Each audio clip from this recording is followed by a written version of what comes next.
I taught for 21 years at a rural Cal State campus, Fresno, California. And I had all minority students, mostly Mexican, but African American, a lot of Southeast Asian, a few poor whites that were remnants of the Oklahoma diaspora. And if I could convince them to invest 2,000 or 3,000 hours over their career in learning Latin and Greek, maybe taking a class in French or Italian or German, history, philosophy, and not take any classes in studies.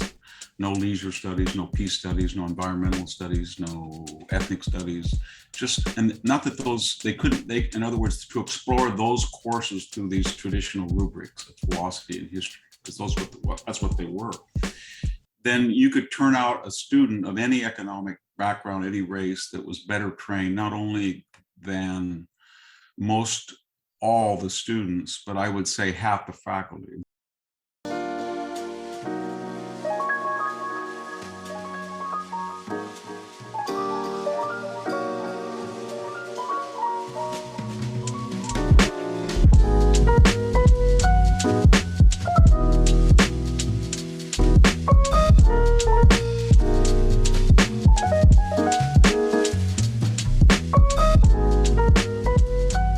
Hello, ladies, gentlemen, and of course, everyone in between. My name is Clifton Duncan. This is my podcast.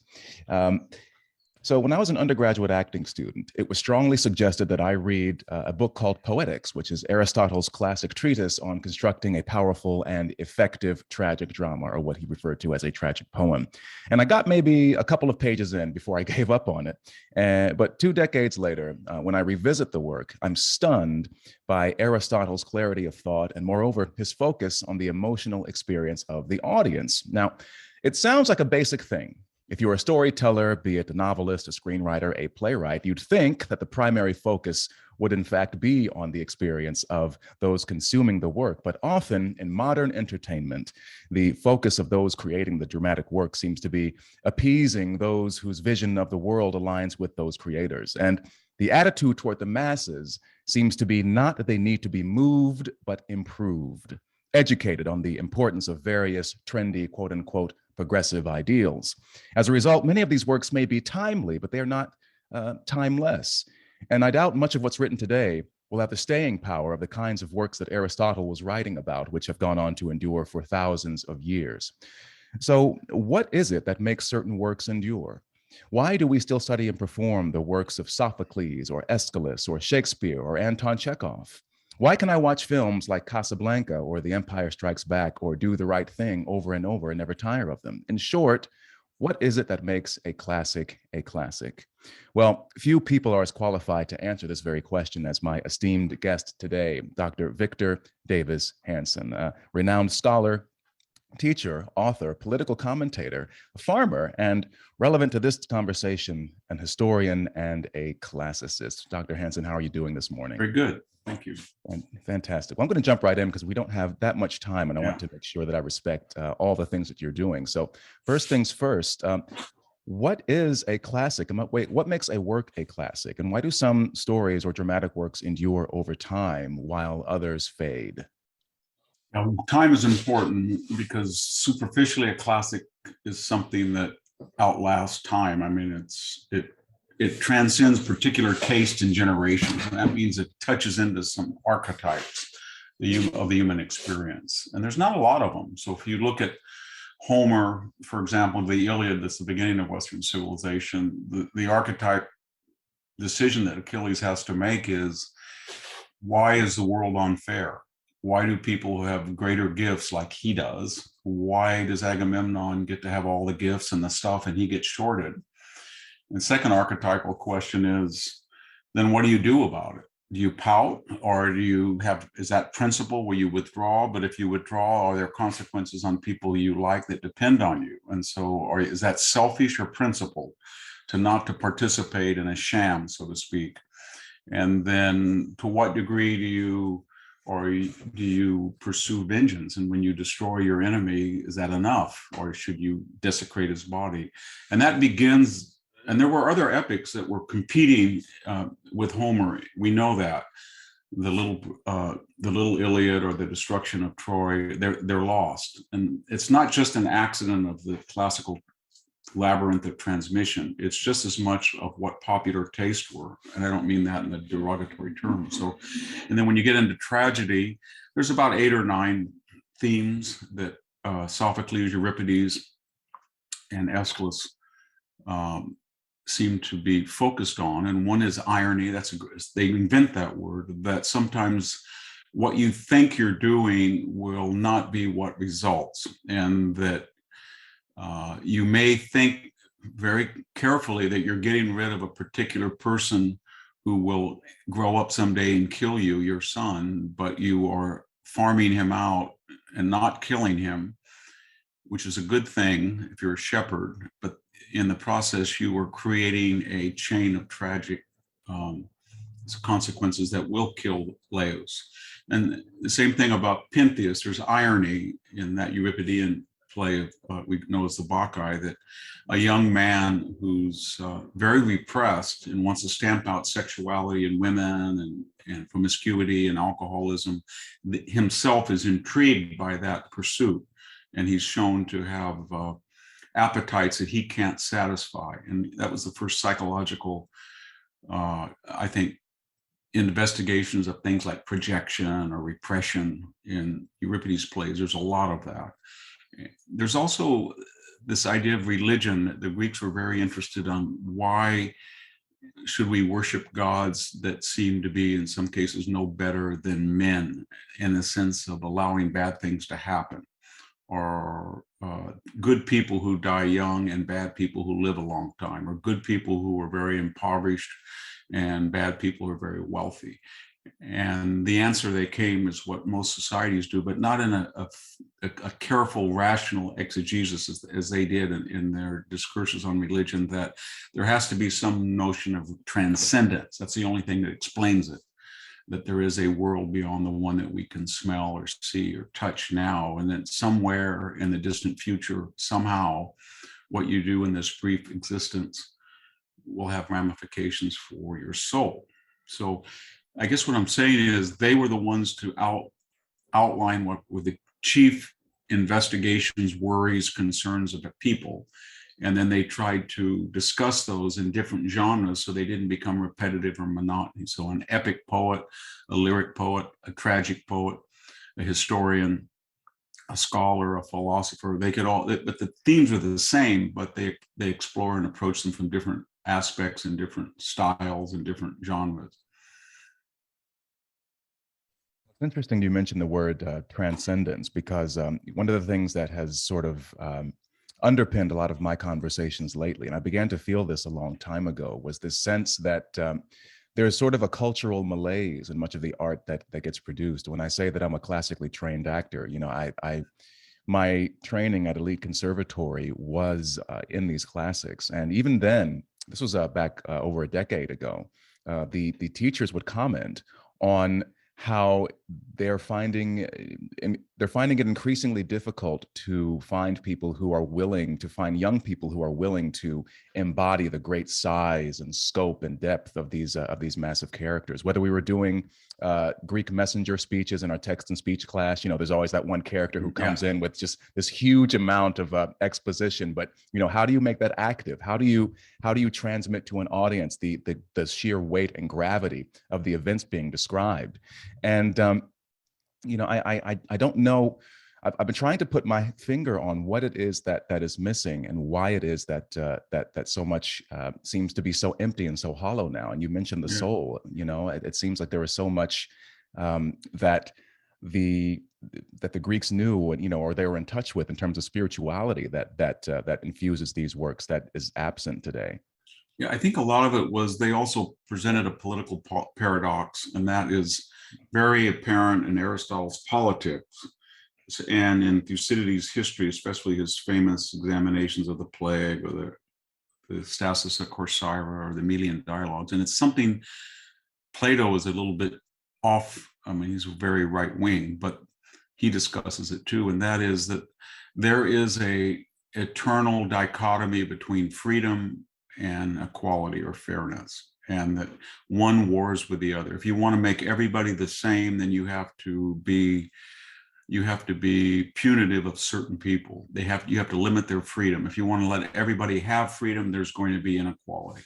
And what that magic balance is, nobody knows. But modern society, partly because of the great wealth of globalization, they feel that they're deities and they have the ability, if they have the political will, to make everybody equal. So they're at war with all hierarchy. And so for a classically trained actor spends a lot of time and a lot of effort to master Shakespeare or Greek tragedy. And we know that those techniques are transferable to movies, to stand-up comedy. They're what made British people, the British, the best actors in the world, that type of training. But we also know that it's hard, not everybody can do it, and therefore it's an enemy of fairness. So in acting, people will say, well, who are you to say those are something, you have to do that? And I found this out in classics, where I taught for 21 years at a rural Cal State campus, Fresno, California. And I had all minority students, mostly Mexican, but African-American, a lot of Southeast Asian,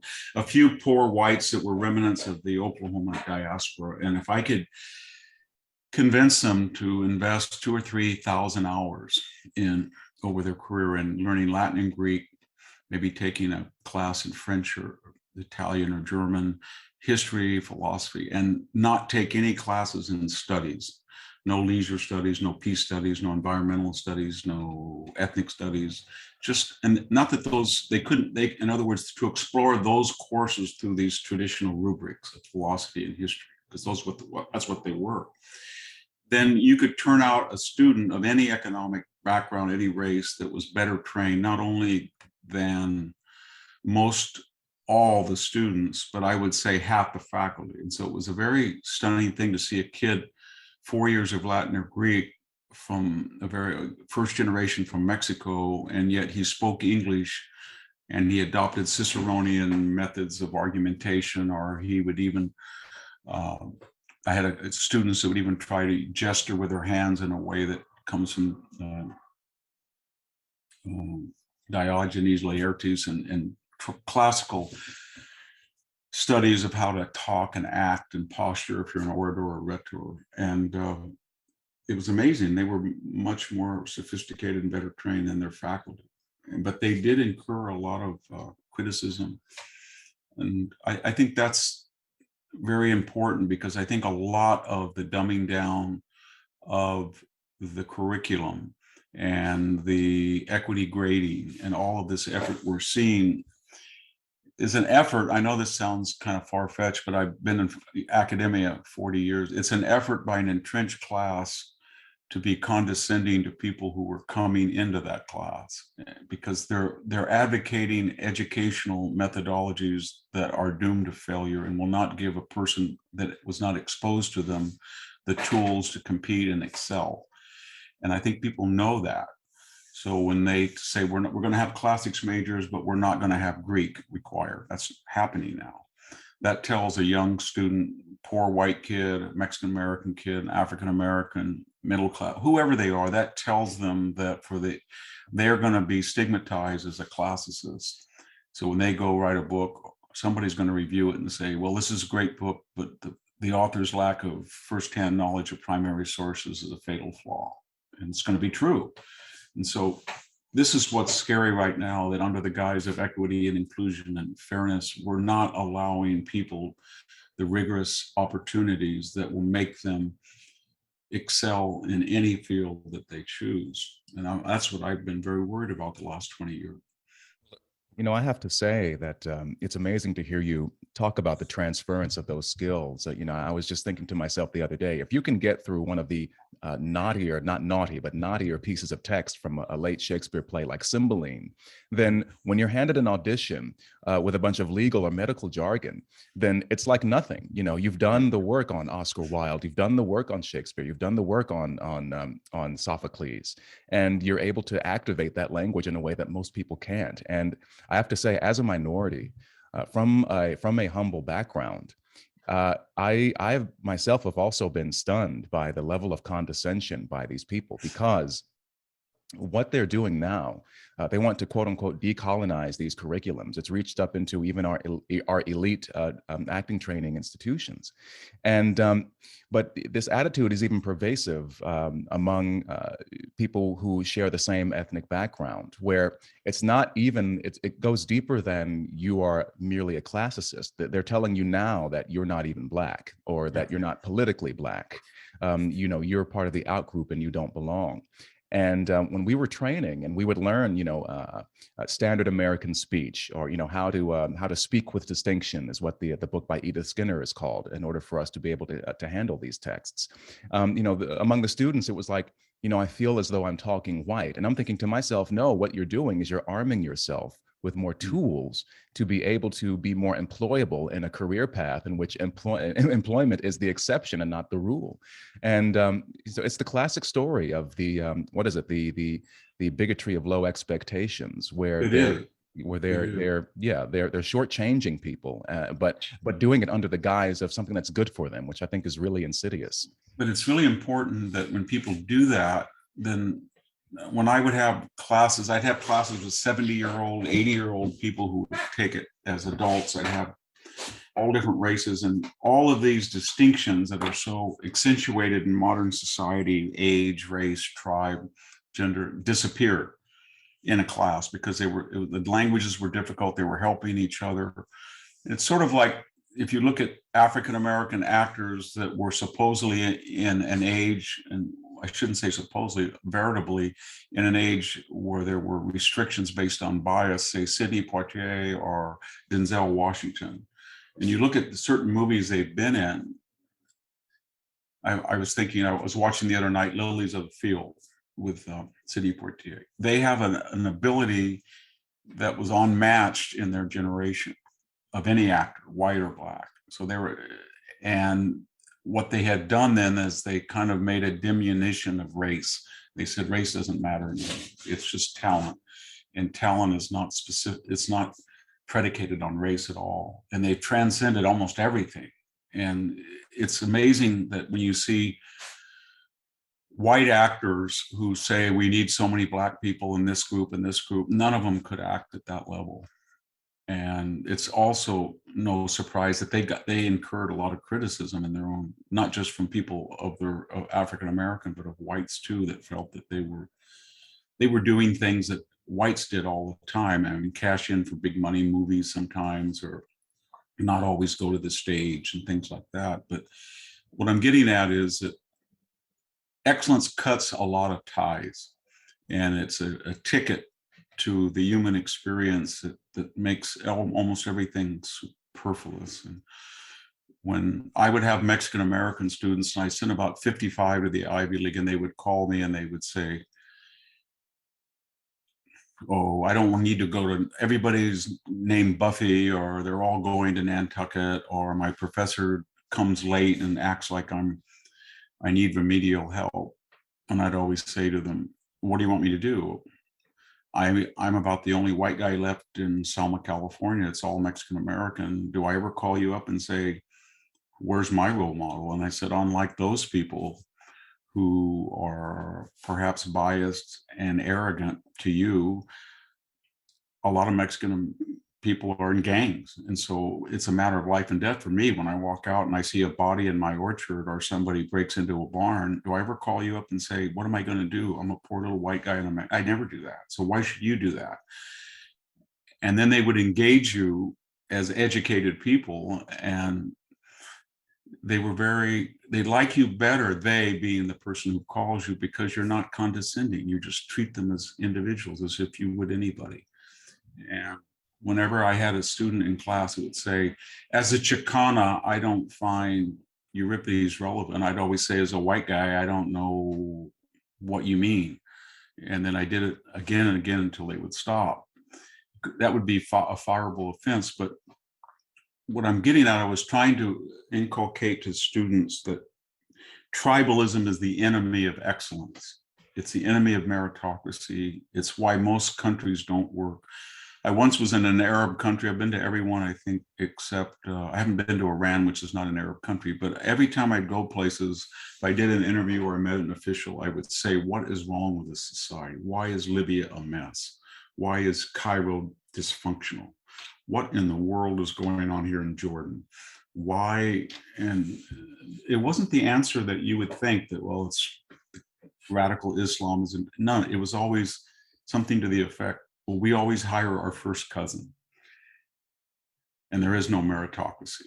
So when we want to hire somebody in the bureaucracy or at the university, we hire somebody who's related and part of our tribe. And that is something that I always, and that seems to be true. It was true before we had affirmative action with the old boy network. We had networks of people of mostly white who discriminated against Jews, for example, or people who discriminate against rural people. But that is the enemy of civilization, is any decision that's made for reasons of tribal concerns and not meritocracy. And the way to defeat and to make sure there is equal representation is never by mandate, but by excellence. And so what's tragic right now in this diversity, equity, inclusion movement, we could have a Marshall Plan very easily for a fraction of the cost of the diversity czars, where we had maybe 500 private academies all over the inner city, where the people had Latin and classical acting and diction and uniforms and motivated teachers. And it could be very chauvinistic. People could say, it wouldn't have to be racially chauvinistic, but said, our purpose is to make you superior to anybody you encounter. And here's how to do it, because it works. And that would be cheaper than all of these other things we're doing. But some reason we won't do that, I don't know quite why we don't do that, but I have a suspicion that a lot of people that I have been in my last 40 years in the academic world, very wealthy, often white, they have a projection where they feel that they don't feel comfortable with people in a social milieu, or their kids at school with, or PTA meetings, or whatever it is, with people unlike themselves. And they project in the abstract, they care, and they're going to make, it's kind of I guess the medieval world called it penance.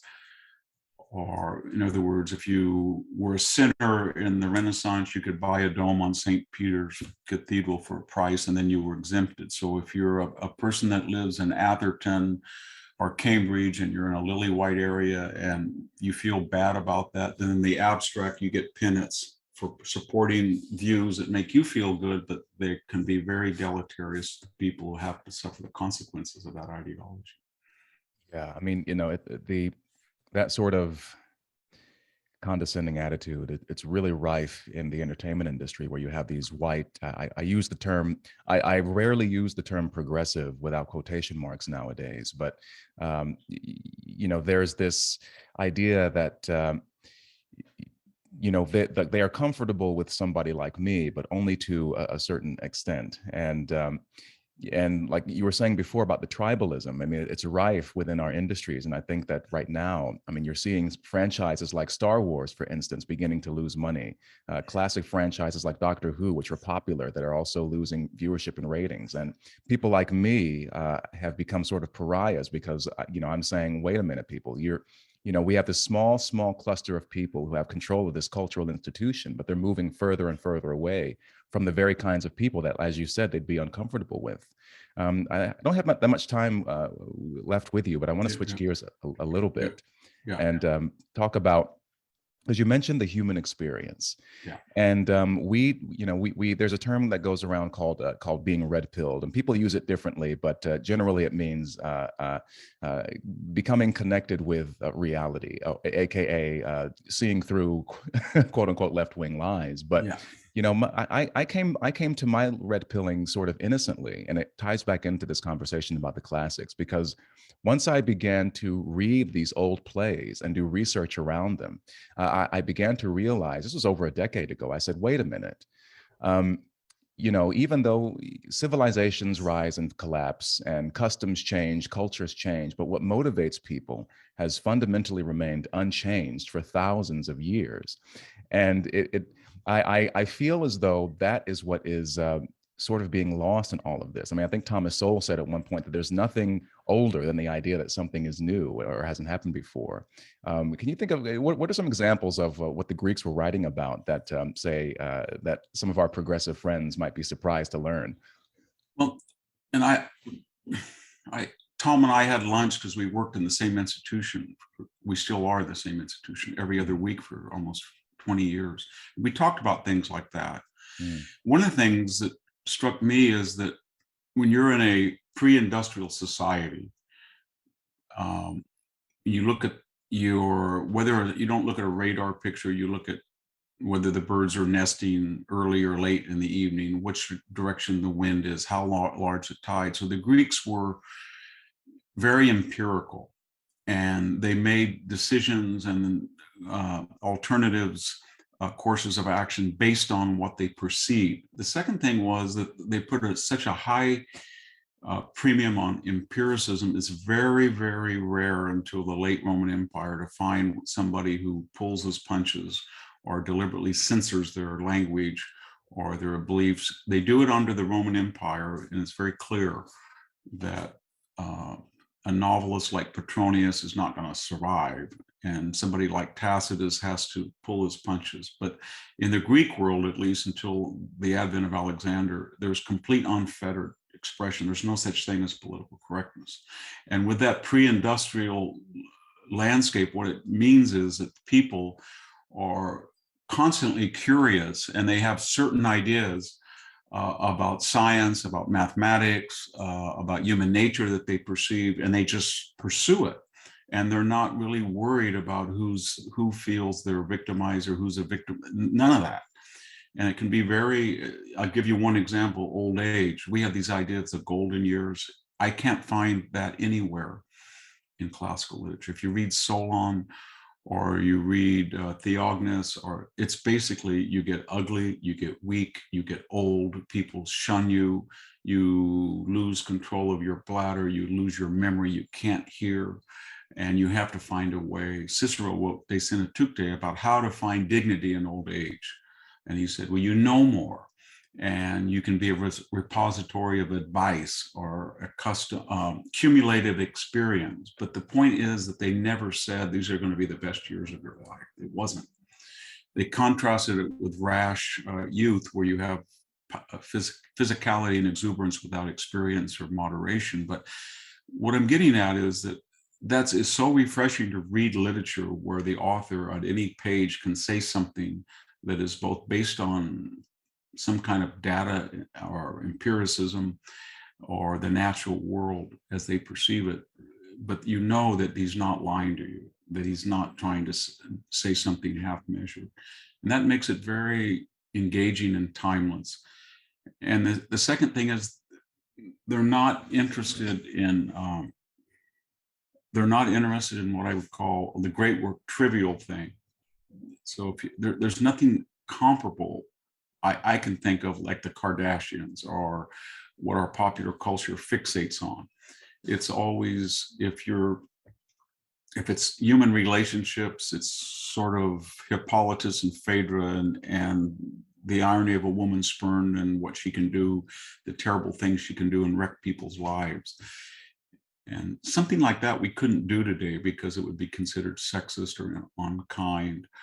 And so what I'm getting at, it's a free-for-all, and the one common denominator is they're trying to fathom predictable modes of human behavior, and that's didactic. I always tell my students, if you're wondering why the more you like, I would say to guys, the more you like a girl, the more you court her and the less she likes you. Do you ever think that you can find that answer in Greek tragedy? They will tell you that sometimes the more, it's that Indian expression. I live in an area of Sikhs, and every time I talk to somebody, he says the same Sikh aphorism. If somebody has done something wrong, they always say, I don't know why he hurt me. I hadn't done anything nice to him lately. And it was that idea that gratitude is often wanting, and when somebody has done you a benefit, then rather than repaying that magnanimity with reciprocal kindness, it's seen as a sign of weakness or condescension, and you punish it. Well, those are the inconsistencies and paradoxes in human behavior we never talk about. but they're everywhere and we all know them, but we don't articulate them. But classical literature, especially tragedy, but also epic, articulates them. And Aristotle in his Ethics tells you. And when you see people that always are bombastic and say, you should do this, you know, you read Aristotle's Ethics, and he has a great line where he says, it's very easy to be ethical in your sleep. But he tries to argue that ethics without action or physicality or reification is worthless, that it's just idle speculation. It's pretty much an indictment of most of the university as it's evolved in the modern world. Yeah, you know, it's strange because, you know, you hear all these things, and I've noticed the same thing myself. It's so refreshing when you encounter texts from writers who did not have to, who actually wrote the truth and could tell the truth. And you know, we would talk about, you know, when I was in training, about it's our job to be vessels for the human condition, and we were told all the time that a lot of people just, they're not willing to do it because so much of the human condition is quite ugly.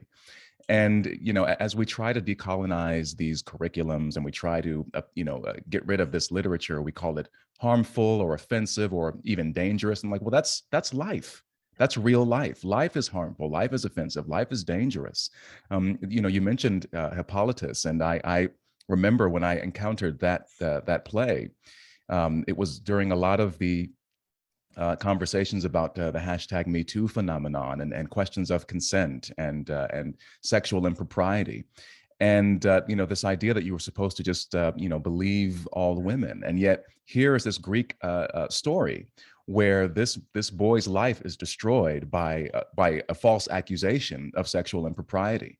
And but we're not allowed to talk about that. And, you know, it's not an indictment of all women. It simply says that this sort of thing is possible. And the more that we eliminate these works because we find them offensive or crude or that they clash with modern sensibilities, the more that we are erasing our knowledge of ourselves. Well, Dr. Hanson, I appreciate your time today. I know you have many, many things to do, and I just want to thank you again, and also assure you that all your work is not in vain. And I don't know if you know the scope of your reach and who you're inspiring, but rest assured, you are having an impact, and hopefully people like yourself and maybe myself can carry your ideas forward to the next generation and help them restore some sense of of empiricism and the broad scope and depth and the universality of the human experience. Hope that's what we come to. Well, thank you very much, and good luck to all your work.